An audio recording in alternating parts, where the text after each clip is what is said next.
Bienvenue tout le monde à l'Informel. Cette semaine, je m'entretiens avec Caroline Rochon, qui est une organisatrice professionnelle et une conférencière de renommée internationale.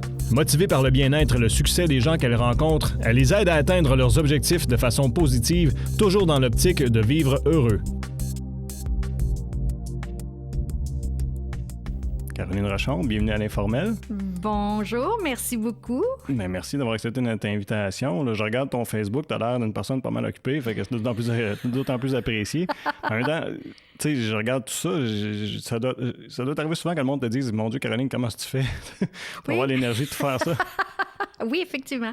Mettre en pratique des très bons rituels de prendre soin de soi est primordial pour pouvoir accomplir et vivre ses passions. Mais je pense que c'est ça le secret, quand on vit de ses passions, on trouve l'énergie. Ouais, quand tu fais quelque chose que tu aimes, dans le fond, la réalité, c'est que ça ne demande pas autant d'énergie, j'imagine. C'est ça. Ça en demande, et puis il faut être vigilant, parce que souvent, des fois, en tout cas, les personnes un peu personnalités comme moi ont tendance à tout ou pas pantoute, là. On se donne plus que 100%, là, on se donne à 300% dans ce qu'on fait. Puis, alors, faut demeurer vigilant. Mais j'ai appris avec les années de mes erreurs, et puis... Ça t'est déjà arrivé de frapper un mur, faire « Oh, t'es allé trop loin ». Souvent, oui. Puis je pense que c'est ça, une des clés de succès, c'est de ne pas se limiter, puis d'apprendre avec nos erreurs, tu sais, au lieu d'avancer avec un peu de discrétion ou un peu de peur, c'est de dire, regarde, j'y vais, je fonce à fond, puis je vais apprendre ce que j'ai besoin d'apprendre là-dedans, puis si je frappe le mur, bien, qu'est-ce que j'ai appris de ça, comment je me prendrais différemment la prochaine fois, puis d'avancer, tu sais. Mais pour ça, il faut être capable d'accepter l'échec, par exemple, j'imagine. Oui, bien, je pense que c'est quand on conjugue échec à succès, ça nous amène du positif. On ne voit pas ça comme étant un négatif et tout ça. Alors, c'est une partie intégrante du succès. Puis tous les grands maîtres le disent également, c'est que le plus rapidement tu peux avoir des échecs, le plus rapidement tu vas te rendre au succès aussi, parce que justement, tu tombes, tu apprends, tu rembarques, tu continues, tu fonces, tu retombes, tu rapprends de ça. Alors, au lieu de toujours avancer un peu dans la crainte, on fonce. J'ai vu que tu viens, il y a peut-être 2 semaines, donner une soirée, quand tu étais maître de cérémonie, pour une soirée avec l'Association des professionnels et entrepreneurs de l'Outaouais. Oui. Tu as parlé d'économie. Oh, ou du moins la soirée, le thème, c'est l'économie en Outaouais. Oui. Mais tu disais aussi que l'économie, c'est pas trop ton bagage. Ça doit pas être évident, nécessairement. Pas du tout. Je suis vraiment une fille de création, et puis quand ça vient à argent, les chiffres, l'économie, souvent, c'est dans un univers un peu en parallèle au mien. Donc, j'ai dû me préparer un peu comme n'importe quel client quand je fais de l'animation, quand je suis maître de cérémonie avec des événements qui ne me touchent pas nécessairement de près. Je vais prendre le temps de faire mes recherches. J'avais rencontré le conférencier, puis c'était vraiment intéressant parce que quand le conférencier s'est mis à notre rencontre préliminaire là, de parler d'économie, j'ai fait comme « Wow! » là, ça a comme allumé une petite étincelle en moi. Donc, je voulais en savoir plus. Je savais que ça serait une conférence qui serait intéressante pour tout le monde parce que, justement, M. Martin Robitaille de l'UQO et de l'ODO a fait vraiment un bon travail pour vulgariser quelque chose d'intéressant pour nous. Mais c'est pas là justement une des meilleures qualités que tu pourrais avoir comme conférencière je parle de toi, mais aussi de n'importe qui d'autre qui ferait un métier semblable au tien, qu'elle est capable d'allumer l'étincelle chez les gens dans un sujet qui ne sont pas à l'aise ou qui ne sont pas intéressés. Oui, je pense que je l'ai jamais vu comme ça, merci, d'aller ouvrir l'esprit des gens. Moi, je pense que ça a tout le temps été d'ouvrir l'esprit et d'ouvrir le cœur, pour que quand il y a une connexion entre l'émotion et l'intellectuel, là, il y a comme une genre de magie qui s'opère, une alchimie qui s'opère chez les gens qui vont retenir l'information encore plus. C'est que ça a été une belle soirée, ça a bien été? Oui, vraiment, ça a été... Les gens, on les a laissés un peu sur leur appétit, donc je pense que c'était bien.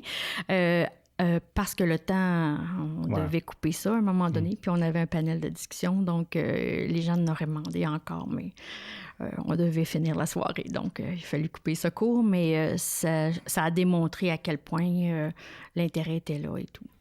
Là, je pense que c'était à propos de l'avenir de l'économie en Outaouais pour les 10 ou 20 prochaines années. Oui, c'est ça. Si tu étais capable de suivre comment ça va aller, est-ce qu'on a un bel avenir pour l'économie en Outaouais? Bien, écoute, j'ai fait le parallèle pendant que j'animais. Je ne sais pas si vous avez déjà lu le livre « Qui a piqué mon fromage » de Spencer Johnson. C'est une fable et c'est 4 souris. Et ils se retrouvent dans un labyrinthe et ils prennent toujours le même chemin. Et quand ils arrivent à leur destination, il y a toujours un gros lot de fromage. Et donc, ils ont l'abondance qui est toujours là et tout. Et puis, les 4 souris représentent un peu les 4 différents types de personnalités qu'on retrouve chez l'être humain, si vous voulez. Okay. Et puis, une des souris a remarqué tranquillement, pas vite, que l'abondance commençait un peu à diminuer. Donc, elle a été prévoyante. Elle a vu que le changement s'en venait. Donc, elle, à tous les jours, elle allait voir ailleurs, voir s'il n'y avait pas d'autres fromages, et elle revenait chercher son lot de fromage à tous les jours. Puis, il y a tout l'éventail là, de celui qui était prévoyant au dernier, la dernière souris qui, lui, tu sais, qui s'est mis les talons dans le sol parce qu'à un moment donné, il n'y en avait plus de fromage à l'endroit premier. Okay.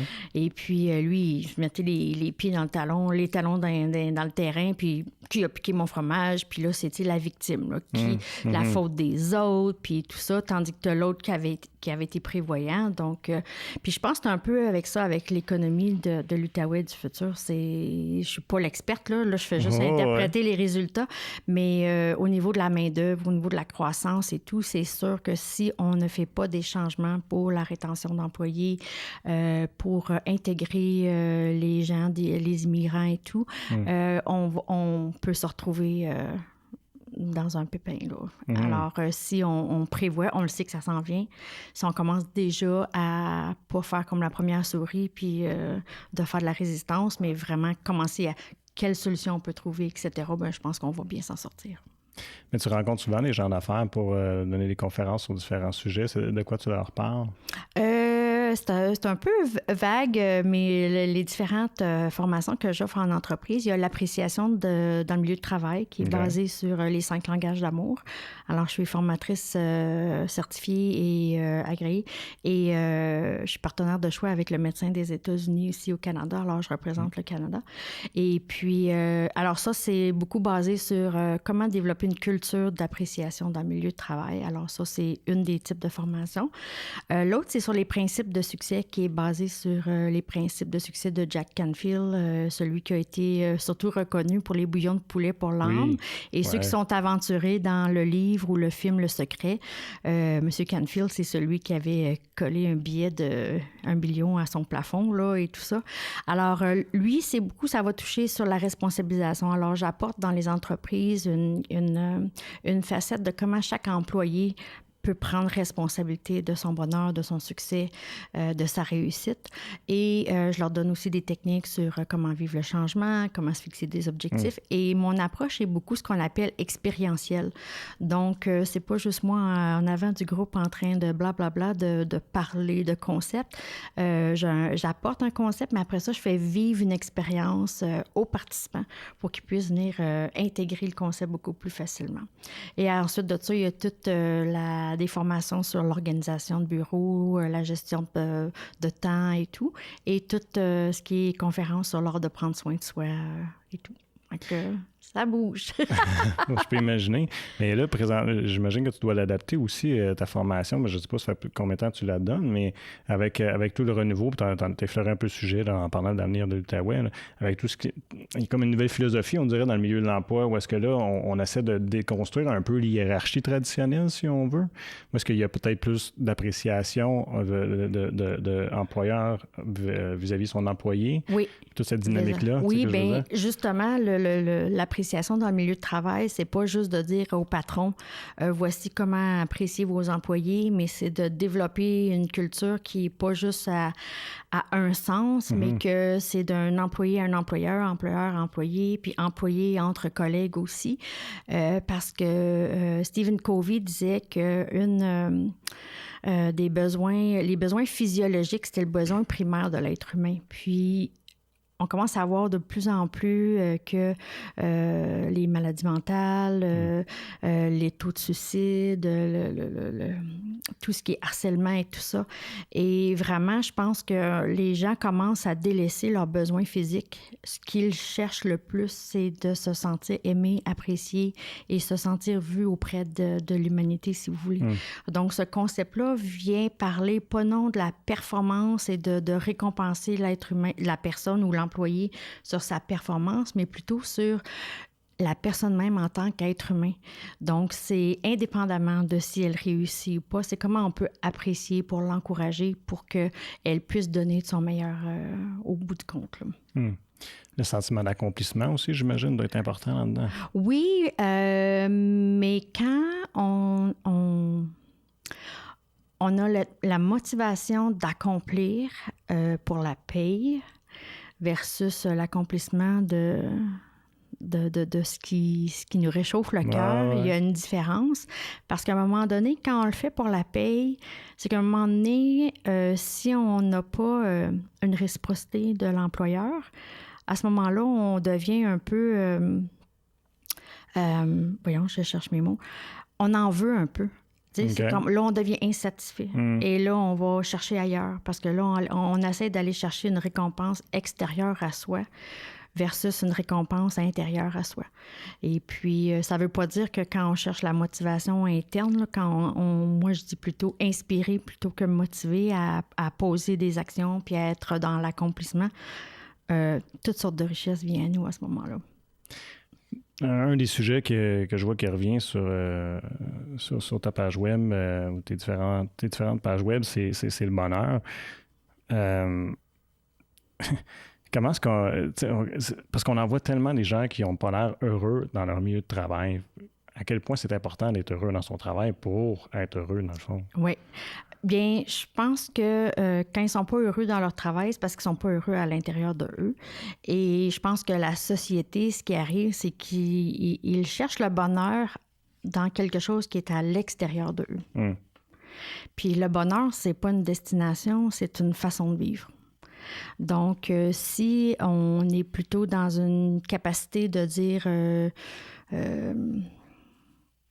je blâme les autres, mon patron fait pas ça, je suis pas assez payé, mes collègues sont comme ça. Alors là, on porte le blâme chez les autres au lieu de vers soi. T'sais. Quelle est ma part de responsabilité dans ce que je vis? Comment je peux, moi, améliorer le sort de mon sort et ceux autour de moi? Quand on commence à changer le shift extérieur vers intérieur, comment moi, je peux semer le bonheur à tous les jours autour de moi? Comment moi, je peux amener de la joie dans mon travail? À ce moment-là, le bonheur, il irradie de nous. Alors, indépendamment où ce que tu te retrouves, tu vas être heureuse ou heureux.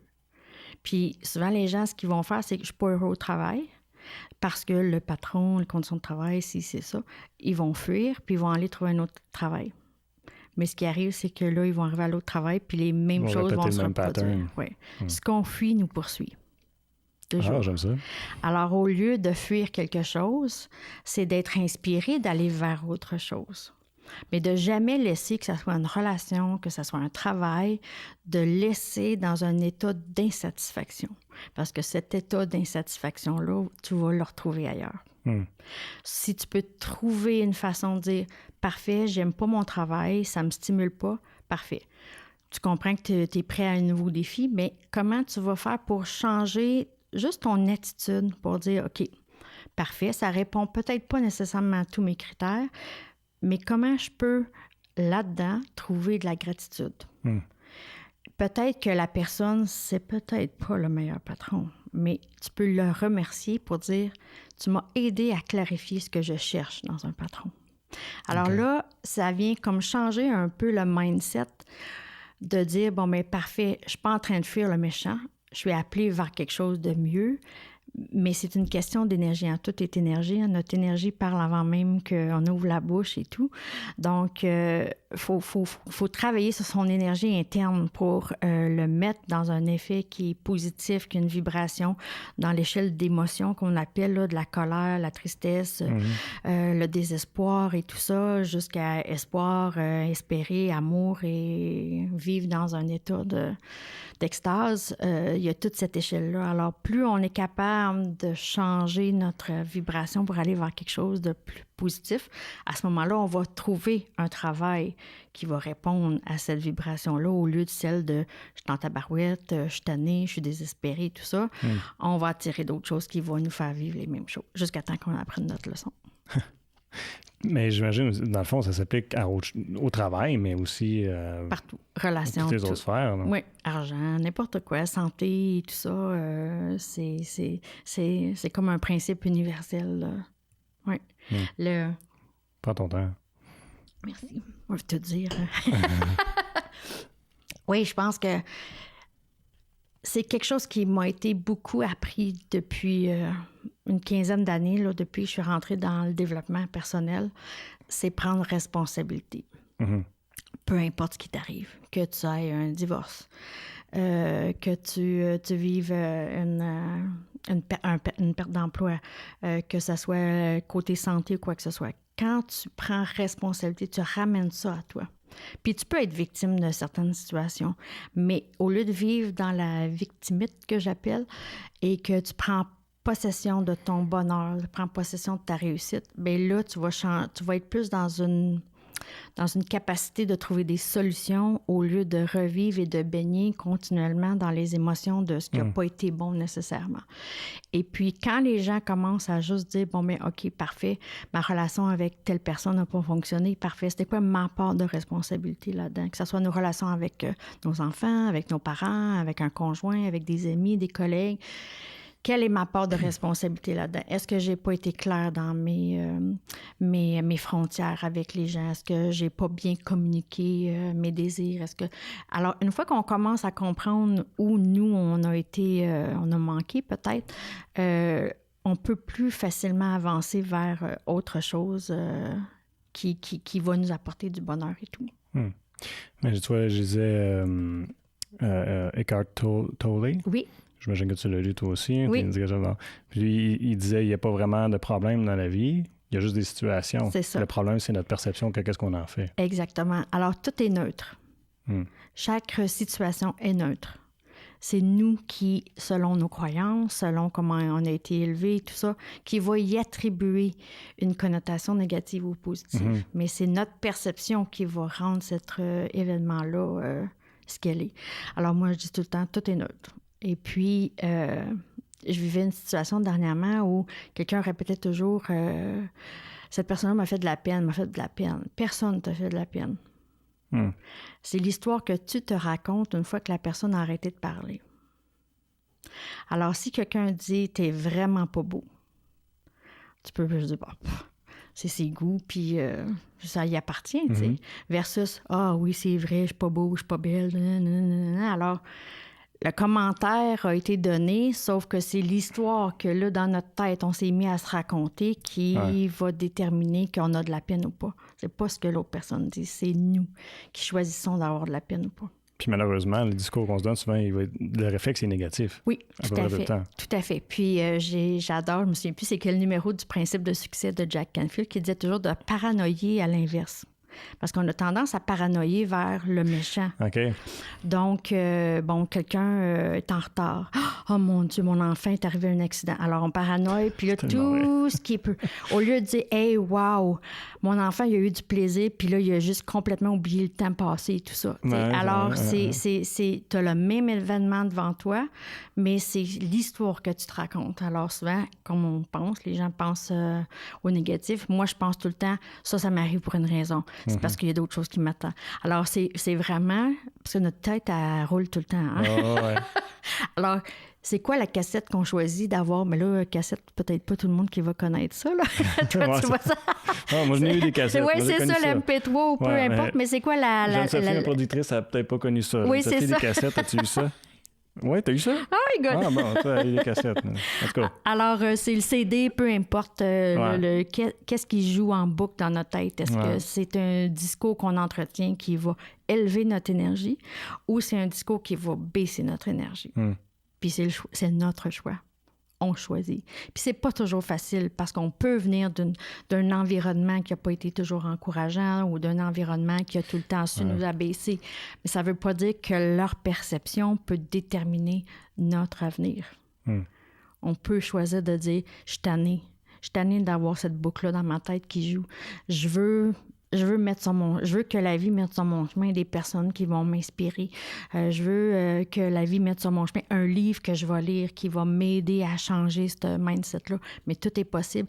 Là, avec toute la neuroscience, là, on réalise à quel point notre cerveau est malléable. Alors, même si tu as des neurones qui ont fait des chemins, que c'est de même qu'on pense, on peut creuser des nouveaux sillons qui vont nous amener à penser différemment.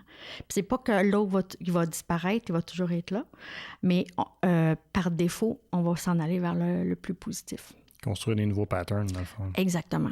Puis c'est juste la pratique. Puis il y a plein d'outils qu'on peut faire pour s'aider, des affirmations. Souvent, moi, je vais parler d'objets d'ancrage qui, quand tu les vois, ça déclenche en toi un mot, une phrase qui va t'amener quelque chose de positif. Comme quoi? En rentrant dans mon bureau, je ne sais pas si dans l'introduction, on a dit que j'avais un livre qui s'appelle « Moi et mon désordre ». Alors, moi, j'ai tendance à vivre... Veux-tu le montre? Ah, ben, ouais, prends-le, montre-le. Alors, à la caméra, juste là? Oui, c'est okay.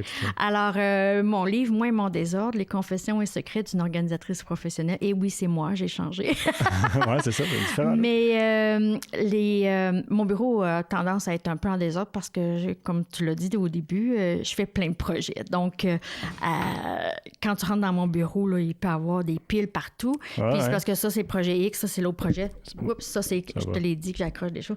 J'ai un projet et tout ça. Et puis, alors, à l'entrée de ma porte, j'ai une étoile de suspendue en cristal. Okay. Alors, quand je rentre dans mon bureau, je me dis que je suis une superstar. Au lieu de penser, oh my God, c'est quoi toute la liste longue comme ça de choses que j'ai à faire, puis de rentrer dans mon bureau avec un sentiment de découragement ou de comme, oh my God, qu'est-ce que je vais faire? Je rentre avec une attitude positive de dire, je suis capable, j'ai les capacités et tout. Je vais souvent donner, lors de mes petites formations que j'ai chez moi, des cœurs à tout le monde. Et je vais leur dire de le coller dans leur miroir ou dans leur voiture. Et quand ils voient le miroir, ils se disent à eux-mêmes, je t'aime ou tu es aimé. Parce que souvent, le problème avec beaucoup de gens, c'est qu'ils ne s'aiment pas eux-mêmes.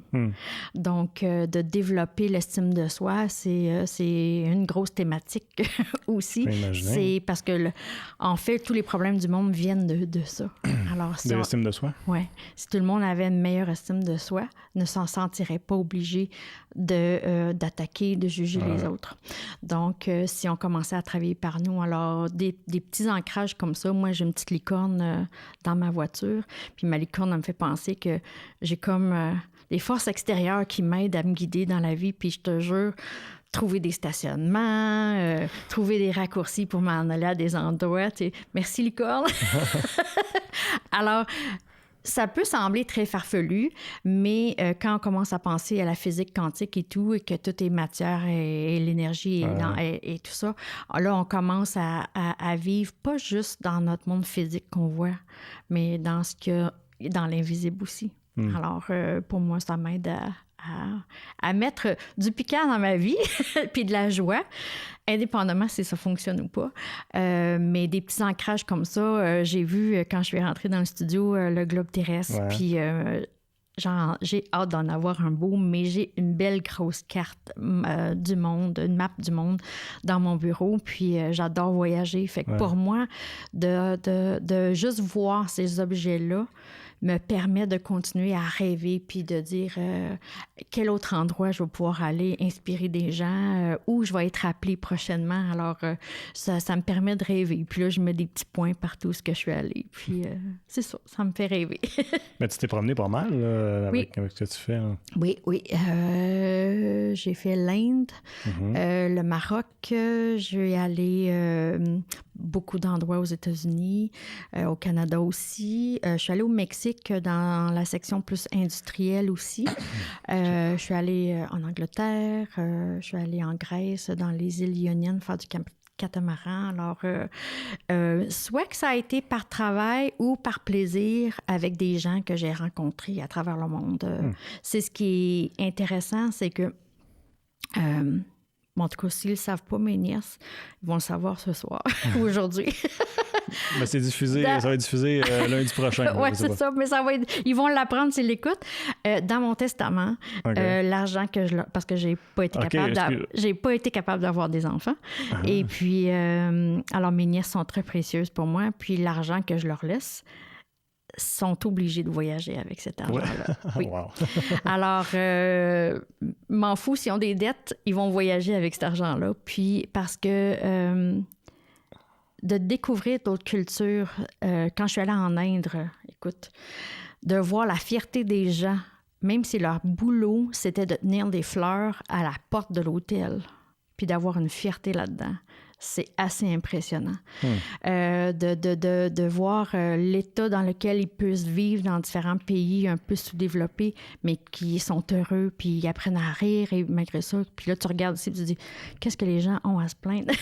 Parce que, justement, ils ont peut-être rien pour se comparer. Donc, pour moi, voyager, c'est une richesse incroyable. Ça va peut-être à développer de la gratitude, justement, qui est un des sujets que... Oui, que j'aime beaucoup toucher. Tu sais, de voir ailleurs commencer, de faire comme, OK, bien, je devrais être plus reconnaissant pour telle chose en voyant autre chose. Exactement. Puis, c'est toujours un peu ce que j'ai un ami qui, justement, s'en va en Inde, puis je lui ai dit, écoute, ça pue, là, ça sent pas bon pantoute, là. Puis, c'est bon d'être gens, mais si tu t'en vas là et tu compares, tu vas être malheureux.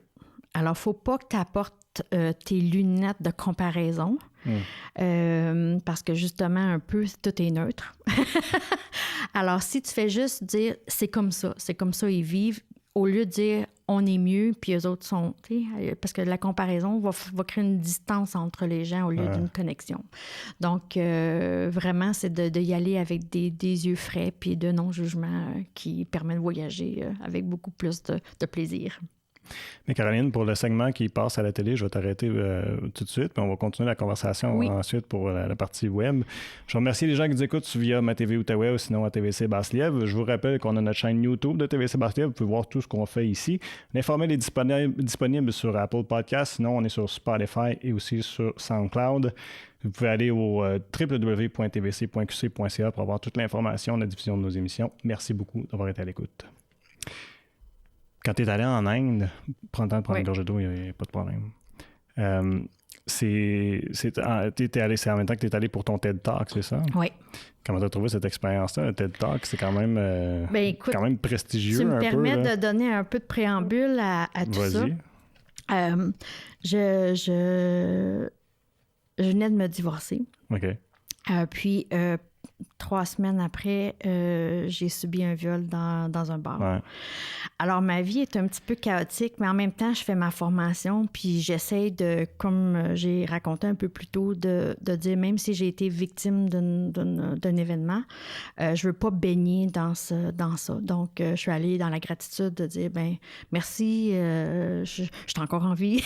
Tu vois, moi, j'avais eu l'impression que cet événement-là t'avait emmené à être obligé de reconnaître, de prendre ce tournant-là dans ta vie. Je trouve ça intéressant parce que tu avais déjà pris des démarches. Moi, d'une certaine façon, c'est un peu comme si tu étais, ça a l'air un peu plate de dire ça de même, mais prête, ou tu étais outillée pour vivre cet événement-là. À 100%. Puis c'était remarquable parce que à chaque fois que j'ai appelé dans toutes les ressources qui se rendent habituellement disponibles pour des personnes victimes, ça ne fonctionnait jamais. Ah, tu vois. C'est comme si toutes ces portes-là se sont fermées pour moi, puis il y en a plein d'autres qui se sont ouvertes, qui est un peu dans un autre, peut-être, volet plus holistique, si tu veux. Okay. Puis justement, j'étais très outillée par rapport à mes formations d'avant, de pouvoir prendre cet événement-là puis dire, bon, OK, je le connais pas aujourd'hui, mais il va y avoir un cadeau qui va émerger de cet événement-là. Et en fait, ce que ça m'a permis de faire, c'est de mettre un halt à être en relation. Alors, je venais d'être 17 ans avec mon mari. J'avais été en relation avant, presque toute ma jeunesse. Et là, j'ai fait, je choisis de ne pas être en relation avec un autre homme et d'apprendre de m'aimer moi-même. Et ça a été là le plus beau cadeau parce que ça a été l'histoire d'amour de ma vie. C'est d'apprendre à connaître Caroline, c'est qui? Qu'est-ce qu'elle aime, elle? parce que souvent, les femmes, des fois, on a tendance à faire ça, puis peut-être les hommes aussi. On rencontre quelqu'un, puis eux aiment tel type de sport ou tel type d'activité ou tel type de... Puis là, on veut tellement gagner leur amour que là, on se met à aimer ce qu'eux aiment pour avoir un genre de choses en commun. Donc, j'ai tout arrêté ça, puis ça m'a permis de vraiment... découvrir qui je suis, puis de trouver mon authenticité qui manquait ou que j'avais commencé à découvrir un petit peu. Et puis, fait que tout ça est arrivé. Puis, un des exercices souvent que je fais avec mes participants, c'est de faire un vision board, alors un tableau de vision de ce qu'on veut dans la vie, ou de faire aussi... un bucket list. Alors, toutes les choses qu'on aimerait faire avant de mourir et tout. Et moi, j'en ai fait un, puis bon, la moitié de ma liste, c'est tous des pays que je veux visiter. Mais entre autres, il y avait, parce que je venais de commencer un peu ma carrière de formatrice et conférencière, de dire, je veux faire un TED Talk un jour. Ça, c'est comme la Coupe Stanley des gens qui sont dans le domaine des conférences. Et devenir conférencière internationale. Et puis, je dirais à peu près, pas tout à fait 6 mois après que j'avais fait cette liste-là, je reçois la demande d'aller en Inde, faire un TED Talk et, faire des conférences dans un autre pays autre que le Canada, donc devenir conférencière internationale. Donc, ces 3 événements-là qui, pour n'importe qui, pourraient sembler très lointains dans le sens que comment je vais pouvoir atteindre ces objectifs-là, c'est venu à moi. Et puis, c'est pour ça que je suis allée en Inde faire un TED Talk. Et ça a été vraiment une expérience... Outre de connaître tout le peuple indien, les gens de l'Inde, qui sont incroyables. Le concept de temps, eux autres, on a tellement à apprendre de eux. Eux autres, là... Le temps n'existe pas. Oui, c'est ça. Ça n'existe pas. T'sais. Ils nous demandaient d'arriver à 7h30 pour partir pour donner notre conférence. Puis moi, 7h25, je suis là comme un soldat. Je suis prête. J'ai fait mon pipi, je suis prête, je suis toute équipée. Puis là, 7h45, 8h, 8h15. Puis là, t'es comme, oh mon Dieu, t'es comme, OK. Personne n'est stressé, toute la vie est belle. Puis ce qu'il faisait, c'est qu'il avait loué des genres de petits mini-autobus pour reconduire les conférenciers. Puis on s'est retrouvés 9 personnes d'autres pays que l'Inde qui donnaient des conférences. Donc, ça a comme tourné cet événement-là en un genre de... Et ça s'est devenu là, un peu comme médiatique. Là. On a été sur les nouvelles, un peu comme les tapis rouges. On a été invités à des soirées, on a été invités à des restaurants et on a été invités à parler à des chambres de commerce, à l'université, des choses comme ça, avant même l'événement comme tel. Et puis la journée dont je te parle, on s'en allait à une des universités là-bas. Encore là, on est en retard. Là. On est vraiment... selon les standards canadiens ou américains. Puis, on arrive là, puis là, ils nous amènent dans une salle. On rencontre le directeur ou le recteur de l'université, puis là, il nous sert un petit thé, des petits biscuits. Puis, voulez-vous la salle de bain, allez vous rafraîchir? Puis, nous autres, on est comme go, tu sais! Et puis, finalement... une fois qu'on a eu fini ça, on s'en va vers l'espace à l'université. Et là, tous les conférenciers, là, on avait l'arme à l'œil parce que, on a eu une genre de cérémonie quand t'arrives. Là, tu sais, là, on a souvent vu ça à la télé ou des posts sur Internet, là, des tapis de fleurs ou de sable de couleurs et tout. Puis là, on est rentré par le fond de la salle. Et là, on est comme des rockstars. La salle, ça hurle comme si on est comme Céline Dion, là. Et là, ça crie, puis là, on est tous rentrés comme un après l'autre à cause de la petite cérémonie. Puis là, chaque personne, chaque conférencier recevait là, comme une ovation, puis là, on n'avait pas parlé encore. T'es mieux d'être intéressant après ça. Ah oui, puis on s'est tous en allé sur la scène, et puis on avait fallait faire on disait peut-être un petit 10 minutes de notre TED Talk ou 5 minutes, je me souviens plus du temps et tout. Fait qu'on a fait notre petit discours et tout, chacun d'entre nous. Et après ça, ils nous ont honoré. Puis il y avait un des gars de l'Inde qui venait de l'Inde qui était à côté de moi. Et puis là, ils ont comme honoré un peu l'organisateur avec les fleurs, puis les foulards, puis le trophée, puis un peu comme une cérémonie olympique, là. Et puis, ensuite de ça, ils ont commencé à le faire pour chacun d'entre nous. Et puis, à un moment donné, il y a une des femmes qui reçoit les honneurs. Et là, le monsieur de l'Inde me dit, « Wow! » Il dit, « Le foulard autour de la tête, du cou, habituellement, c'est réservé pour les hommes seulement. Habituellement, les femmes le reçoivent sur leurs bras. Et nous, on l'a tous reçu autour du cou. » Alors, c'était comme si on avait été mis là, sur un plateau, on était sur une pyramide. Piédestal. Oui, piédestal et tout. Fait que tout le monde, on pleurait. Là, c'était tellement bien reçu et tout. Reconnaissant, mon Dieu. Ah, mon Dieu. Tu sais, souvent ici, tu fais une conférence, là, puis là, tout le monde parle. Il y en a qui viennent te voir, mais tu sais, c'est tout le temps plus une minorité. Tu sais, là, les gens, on était... J'étais d'une autre nationalité. Et à l'époque, j'étais blonde platine. Blonde, les cheveux longs, blonde. Et je me souviens, on se promenait dans la rue, ça c'est un autre moment donné. Puis là, il y a un parent qui amène son enfant. Puis là, il veut absolument que l'enfant me touche parce que je suis comme un porte-bonheur pour eux. Et là, l'enfant crie.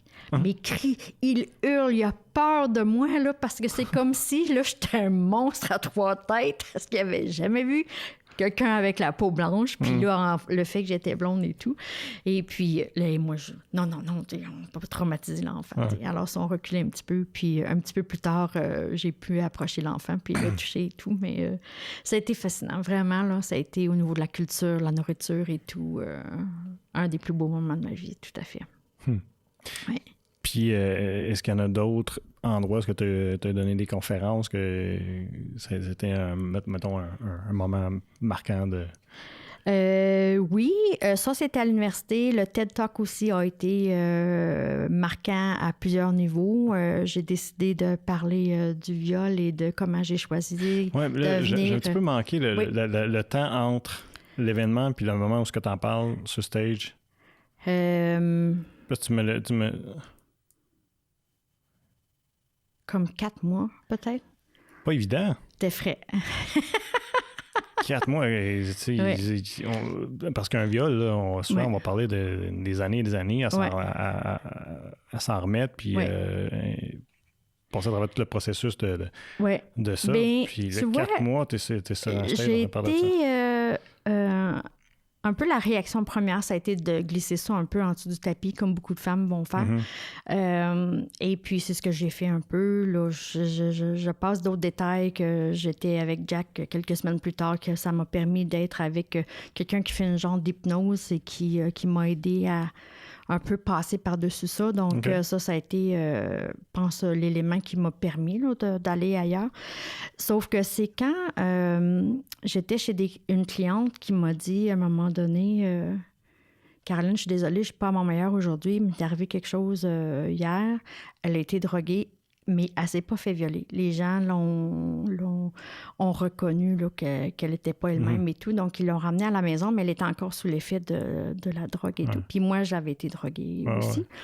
Et à un moment donné, je lui ai demandé où c'était arrivé. C'est arrivé au même endroit que moi. À un moment donné, à une conférence, j'en parle. Même chose, quelqu'un vient me voir, ça leur est arrivé, tout ça. Puis c'était toujours au même endroit, tu sais.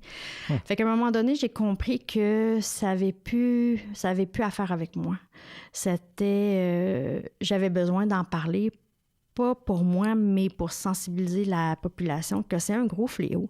Je veux dire, ça se produit encore aujourd'hui. Donc, je suis allée à la police. Quand les mesures n'étaient pas... pour en parler à la population, n'était pas à mon goût.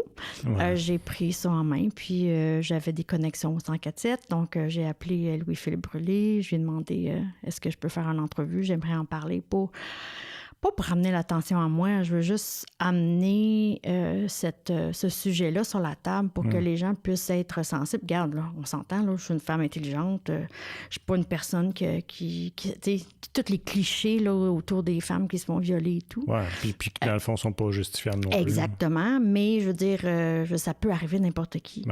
Donc, de faire attention et tout ça, de mettre en pratique là, des hygiènes de sortir quand on sort, C'est qui est la responsable, qui reconduit tout le monde, qui boit pas, etc., qui surveille tout le monde. Alors, en tout cas, c'est Alors, ça, pour moi, ça a été une question de dire, ben regarde, je vais transformer ça dans quelque chose qui va permettre aux autres de s'aider. Puis, indépendamment de ce qu'on vit, les gens vivent... Il n'y a pas personne que je peux voir qui marche sur la rue qui n'est pas en train de vivre quelque chose. Ouais, on a tous nos trucs, on a tous nos bobos. S'il n'y a rien de majeur, souvent, il va en arriver un moment donné dans ta vie. C'est comme la nature humaine de passer à travers des épreuves. Et puis, c'est bon, bien, on a tous la capacité de choisir de vivre ça de façon positive, que ce soit la maladie, que ce soit le décès d'une personne, que ce soit la perte d'un emploi, que ce soit un viol, peu importe, c'est de dire, bien, comment je vais utiliser ça pour transformer ma vie vers le meilleur et pas de baigner dans je suis victime et tout. Parce que oui, on est victime d'un événement.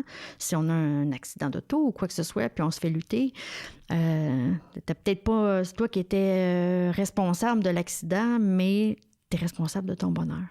Donc, tu peux soit rester chez toi et t'apitoyer sur ton sort, ou tu peux dire, je vais aller chercher les outils pour m'aider à m'en sortir, puis faire quelque chose de positif pour moi, malgré tout.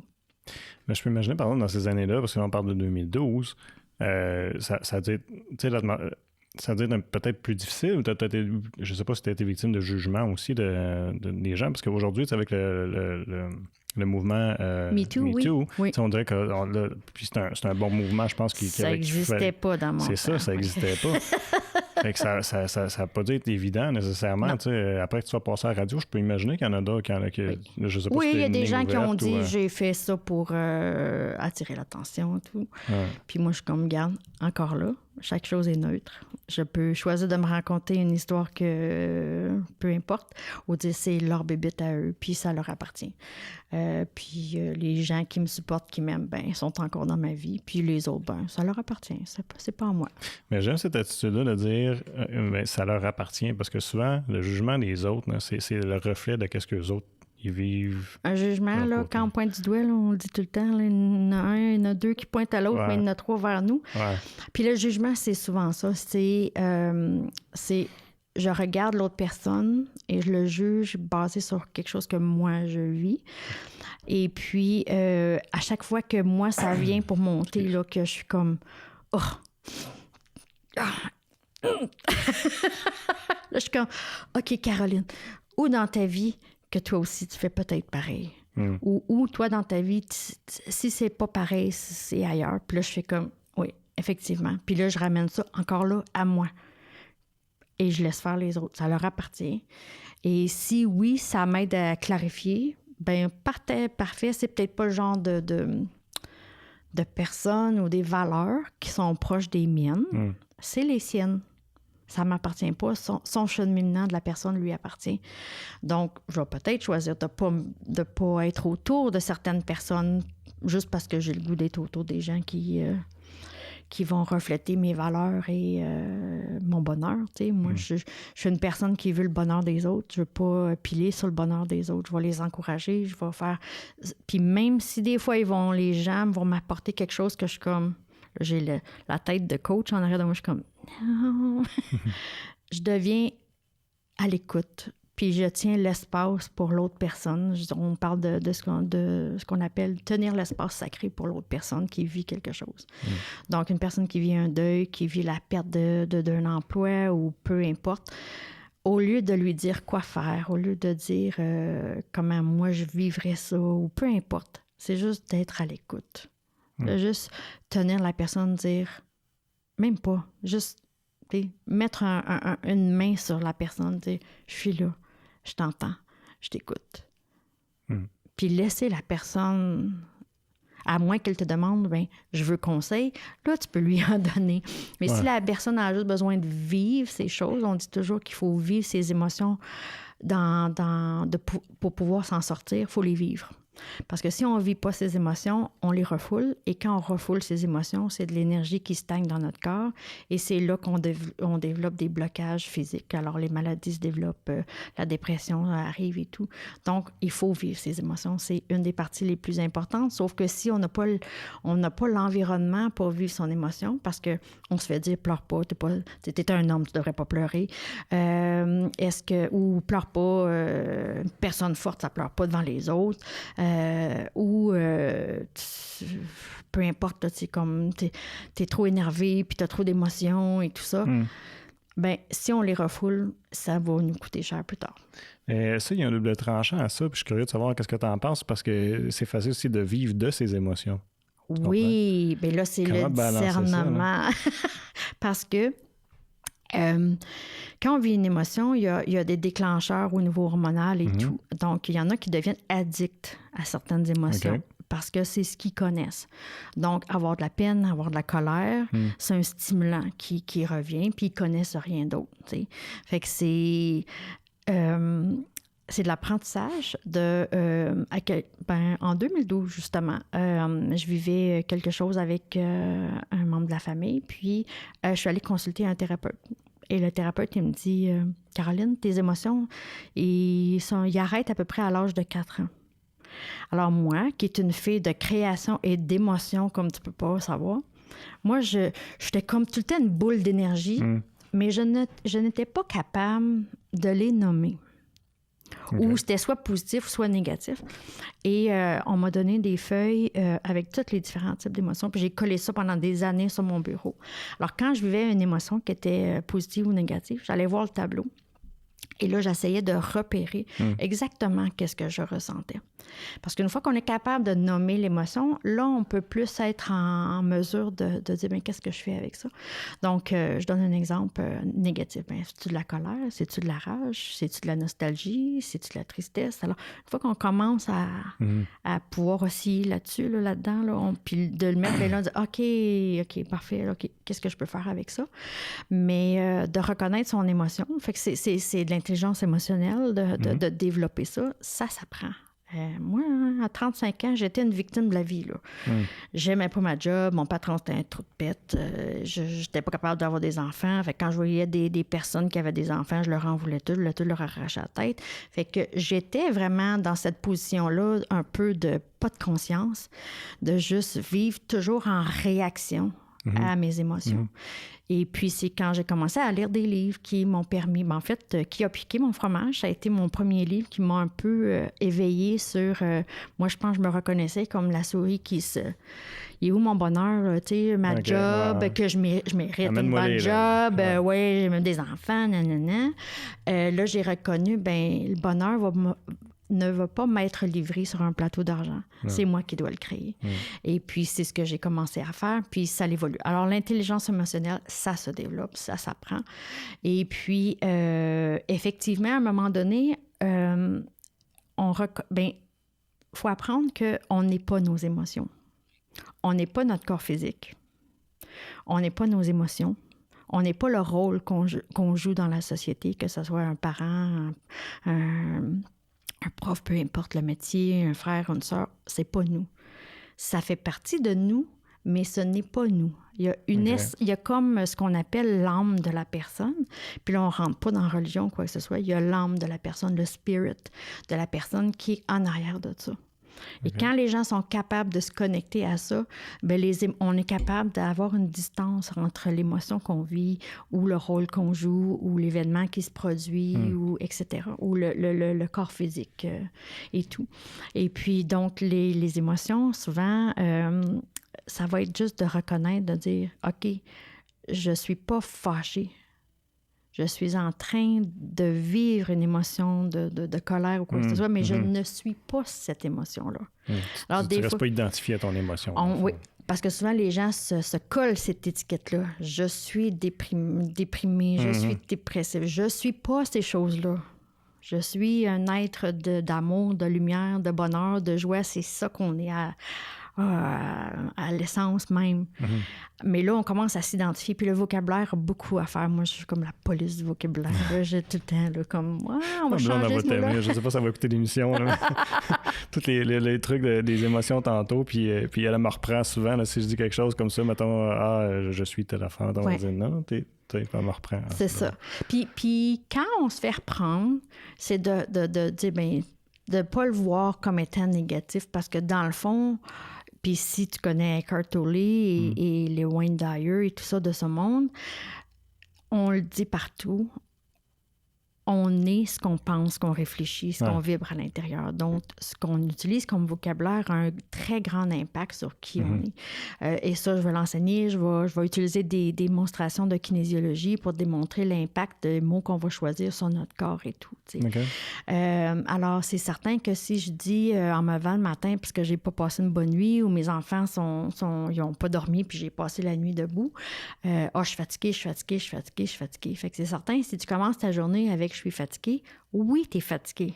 On n'enlève pas le fait que tu es fatiguée parce que tu n'as pas une bonne nuit de sommeil, mais en perpétuant la phrase « je suis fatiguée », c'est que ça, au niveau énergétique, va abaisser notre énergie. Fait qu'en plus de ne pas avoir eu une bonne nuit de sommeil, on affaiblit son système, on l'empire avec notre vocabulaire.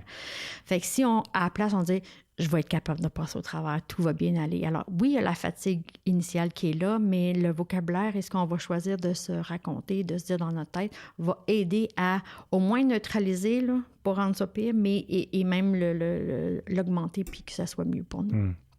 Mais... on était où, là? Ça c'est moi, fait du coq à l'âne. Mais d'où est-ce qu'on l'a parti? Je sais plus, là.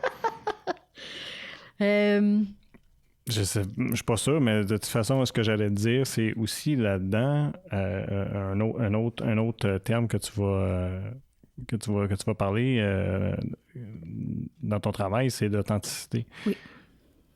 C'est pas facile d'être authentique, on dirait aujourd'hui. Les gens se cachent, me semble, toujours derrière une identité ou que j'appellerais un masque, d'une certaine façon. Oui. Là. Oui. Puis, ma question à toi, ce serait, est-ce que tu peux-tu vraiment être heureux si t'es pas authentique? Non. Non, hein? Et puis c'est un peu la quête de notre vie. Rien de moins. Parce que quand on est un bébé est né, puis je pense que tu en as un, Jean-François. J'ai 2 enfants. Tu as 2 enfants. Ouais. Tu les as vus grandir la pureté de ces enfants-là. Quand eux autres, c'est de la joie, tout le temps. Puis eux autres, ils ont confiance en la vie. Oh, ouais. Que ce qu'ils ont besoin, quand ils vont hurler, quelqu'un va leur donner à manger. Puis quand ils ont fait dans leur couche, quelqu'un va changer la couche. Ils sont dans leur état pur. Et là, tout d'un coup, on commence à leur inculquer des règles. Oui. Alors, il y a les parents. Alors, ce que les parents croient vont les transmettre aux enfants. Ensuite vient l'école. Là, l'école. Fait que là, l'enfant qui essaie de continuellement s'exprimer dans sa pureté, là, à un moment donné, il va commencer à se faire taper sa tête. Non, fais pas ci, fais pas ça. Non. Fait que là, tout d'un coup, fait comme, OK, là, si j'agis comme ça ou je dis des choses, là, je reçois plus d'amour. La seule chose qu'un être humain veut être aimé et accepté. Donc, là, commence à développer des masques. Et moi, je dis, puis je pense j'en parle dans mon livre, je suis devenue une menteuse compulsive. Ah ouais. Parce que j'ai toujours cru que je venais d'une autre planète. Puis là, à un moment donné, c'est que quand tu es authentique, mais que là, tu n'es pas accepté des gens autour de toi, mais tu veux être aimé, tu veux faire partie de la tribu, tu veux faire partie des amis, tu veux être accepté. Alors, si qui tu es n'est pas correct, je vais changer mon comportement, je vais changer ce que je vais dire dans le but d'être accepté et être aimé. Alors là, on commence à développer nos masques dans un très jeune âge. Et tu as les rebelles un peu, qui souvent, eux autres vont faire « m'en fous! » Mais parce qu'ils n'ont pas autant cette soif-là d'être aimés et acceptés, ou ils le font en tout cas, peu importe, je ne suis pas un psychologue par rapport à tout ça, mais d'où vient, là, on commence jeune à porter des masques, et là, souvent, c'est ce qui arrive, c'est que vers la trentaine à peu près, ce qu'on pensait être important, notre maison, notre job, notre carrière et tout ça, là, il y a comme un manque. Notre bonheur n'est pas satisfait. Il y a toujours quelque chose de plus. Alors, c'est là souvent que les gens vont commencer à avoir une quête vers qui je suis vraiment à l'essence même. Et là, ils vont découvrir, ben moi, finalement, j'aime pas tant que ça. C'était plus mes parents qui aimaient ça. Donc, ils vont s'en aller vers d'autres choses. C'est pour ça que j'aime voyager, parce que ça permet aux gens de découvrir d'autres façons de voir la vie que celles qu'on a découvertes dans notre ville, dans notre famille, etc. Et puis, pour moi, ça a été un apprentissage de pouvoir relâcher ces masques-là, tranquillement, pas vite, commencer à dire ma vérité au lieu de ce que l'autre avait le goût d'entendre, indépendamment si la personne va m'accepter ou pas. J'ai commencé un peu, pas à m'en foutre, mais dire, bien, ça leur appartient. Alors, moi, je vais être authentique. Mais le truc aussi là-dedans, c'est que pour être vraiment authentique, tu dois donner la permission à l'autre d'être authentique aussi. Qu'est-ce que tu veux dire? C'est parce qu'on ne peut pas dire, ben moi, je suis comme ça, puis je m'accepte comme ça, mais que tu juges tout le monde. OK. Faut que tu sois capable de respecter l'authenticité de chaque individu que tu vas rencontrer si toi, tu veux rester dans ton authenticité qui est pure. Ma façon de voir la chose. Ben, ça fait bien du sens. Mais en même temps, quand tu deviens authentique, en tout cas, je trouve que c'est comme tu vas tellement peler des masques pour revenir à cette image-là que tu deviens aussi vulnérable.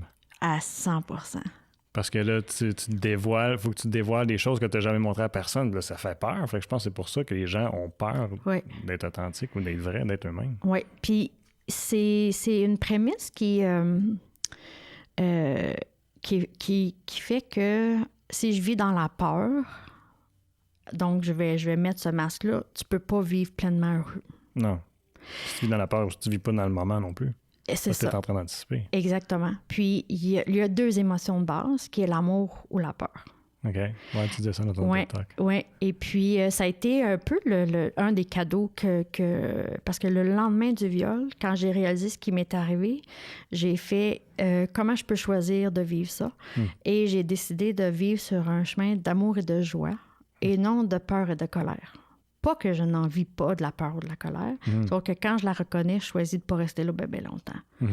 Donc, tous les jours, ma quête, c'est qu'est-ce que je peux faire pour être dans l'amour et dans la joie? Tout le temps, tout le temps, tout le temps. Tout le temps, c'est rendu ma vie. Et puis, pour revenir à dire l'autre, l'être humain, puis excuse-moi, là, ma tête m'a emmené ailleurs. C'est correct. Qu'est-ce qu'on disait? Juste avant ça. On parlait de l'authenticité, puis là, tu es allé vers les deux émotions, la peur. Oui, la c'est joie. ça. Ah oui, la vulnérabilité. Oui. Donc, je pense que c'est Brené Brown qui en parle dans son TED Talk à elle aussi sur la vulnérabilité. Et elle dit, parce que les gens, quand ils sont dans la peur ou dans la colère ou dans toutes les émotions qui sont dans la basse échelle, n'aiment pas ce sentiment-là, donc vont presque tout faire pour s'engourdir. Donc, ils vont l'engourdir à travers l'alcool, les drogues, le magasinage compulsif, le gambling, le jeu, la sexualité sans fond, là, dans le fond, là, qu'il n'y a pas de sentiments et tout. Mais elle, ce qu'elle disait, c'est que tu ne peux pas engourdir ta peine, ta peur, sans engourdir le restant des émotions. Fait que tu peux pas vivre l'amour, la joie si tu essaies d'engourdir les autres. Donc, pour revenir à, oui, d'être pleinement authentique, c'est d'être un livre ouvert, de rester dans cette vulnérabilité-là. Ça demande du courage parce que ce qui arrive, c'est que là, à un moment donné, tu lâches prise sur le regard des autres. Parce que tu dis, oui, je vais être authentique. Oui, je vais me laisser être vulnérable. Mais je le fais parce que c'est qui je suis. Et je le fais pour le plus grand bien de tous aussi. Dans le sens que il n'y a pas l'ego qui se cache derrière ça. Puis, à un moment donné, tu te dis, regarde, si la personne me juge parce que je suis comme ça, encore là, ça y appartient. C'est un reflet de où la personne, elle en est dans ses croyances, dans son niveau de conscience et tout. Et puis, je dis tout le temps dans mes conférences, quand vient le temps on fait l'exercice de kinésiologie, là, on teste comment ton corps réagit quand tu juges les autres. Okay. Et ça affaiblit ton système. Donc, moi, je dis tout le temps, quand tu es pour penser à quelqu'un de façon négative, « Ah, maintenant, je suis plus capable, elle me stresse, non. » En fait, tu affaiblis ton système à toi. Donc, moi, je dis toujours, ayez toujours la phrase clé en tête. La personne a fait du mieux qu'elle peut avec son niveau d'intelligence et de conscience. Parce que les gens peuvent faire que ça. Puis, une fois que tu te détaches de l'autre personne, ça te permet d'être libre. Parce que chaque jugement, c'est comme s'il y a un fil qui nous attache à tout ça. Puis là, à un moment donné, c'est pesant. T'es comme paralysé par tout ça. Fait que quand tu apprends à te libérer du regard des autres, après ça, ben, ça te permet d'être libre pleinement à fond. Vraiment. Puis d'être libre, c'est donc ce qu'on cherche tous, tu sais, dans le fond, puis la liberté nous appartient. Oui, dans le fond, puis c'est... Je reprends ce que tu dis. Oui, puis c'est un travail parce que, effectivement, tu sais, même si j'arrive à un certain niveau de liberté, de lâcher prise et tout, partie de moi qui veut être aimée, qui veut être acceptée. Alors, des fois, quand je le suis pas avec un certain cercle de personnes, c'est certain qu'il y a les insécurités. Hein.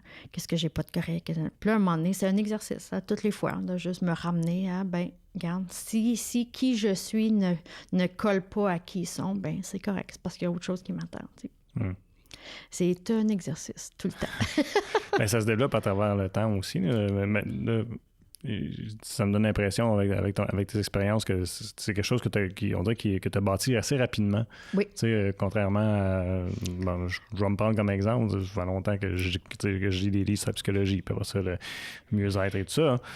Puis c'est un développement, tu sais, qui, je pense que pour certaines personnes, peut prendre beaucoup plus de temps. Là, mais c'est impressionnant, comme ça me semble, ça me paraît de t'être arrivé assez rapidement. Ma coach, elle me dit tout le temps que moi, je suis dans le bootcamp. Là, je fais la version accélérée. Okay. C'est ça. Donc, ça explique. Oui.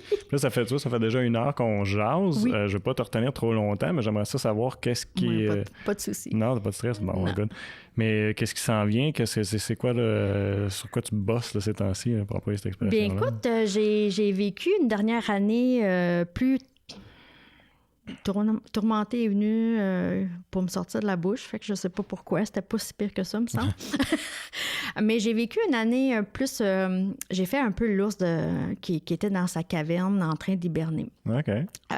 Parce que c'est comme n'importe quoi dans la vie, hein. C'est pas parce que tu fais un peu le travail que je fais ou qu'on lit des livres de psychologie ou qu'on fait de la thérapie. À un moment donné, on a enlevé une couche, tu sais. Puis là, ouais, c'est ça. Ben, puis la vie nous apporte d'autres épreuves. Exactement, tu sais. Puis, alors, il y a 2 ans, j'ai vécu une situation qui m'a ramené à des blessures d'il y a 15 ans passés que j'avais pas vraiment pris soin d'eux, okay. que j'avais ignoré, tu sais.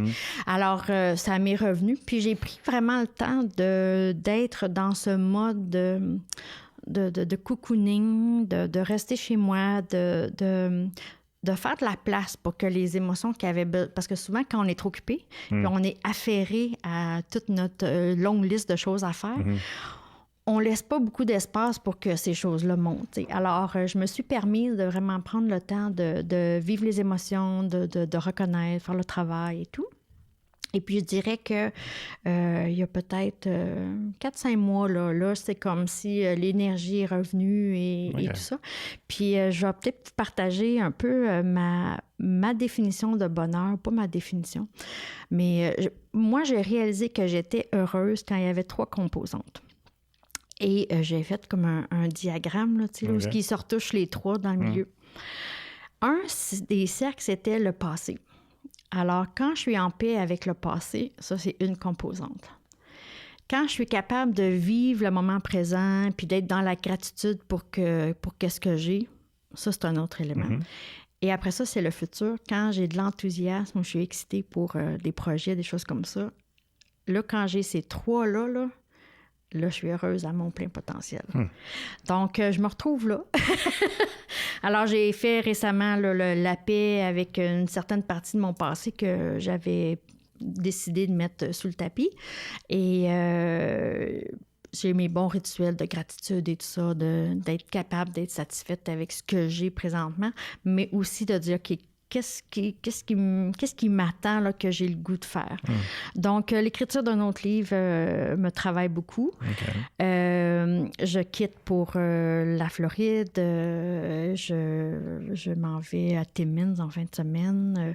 Alors, continuer. Là, j'ai des beaux contrats dans le futur là, qui m'attend. Alors, je pense que ça va être de continuer de faire ce travail-là qui me passionne et tout ça. Et puis, d'entretenir mes relations de famille. On a perdu mon beau-père, il y a 3 ans. Et puis, mes nièces, mon frère, ma mère et tout ça, mon père biologique et tout ça, de juste continuer à maintenir et d'entretenir ces liens-là parce que la vie est précieuse. On ne sait pas quand est-ce qu'elle peut finir. La mienne comme la leur. Donc, de continuer à vivre c'est pas de vivre, c'est de créer des moments magiques aussi avec eux autres. Alors, de ne pas attendre que ça arrive, mais de le créer. Alors, je pense que ça va être ça, de créer ces petits moments magiques-là avec ma famille, puis continuer à voyager. Puis, j'ose espérer qu'un amoureux, un moment donné, va tomber sur ma route. Ah, OK, bon, fait que là, tout le monde est célibataire. Exact. Ben, merci de nous jaser avec moi aujourd'hui, c'était vraiment le fun. Ça me fait plaisir, merci. C'est honoré que tu as lancé l'invitation. Ça fait un plaisir. Ce qui est le pire, c'est que j'aurais pu continuer à parler. Merci d'avoir été à l'écoute pour un autre épisode de l'Informel. Je vous invite à vous rendre sur nos différentes plateformes web pour regarder ou écouter toutes nos entrevues.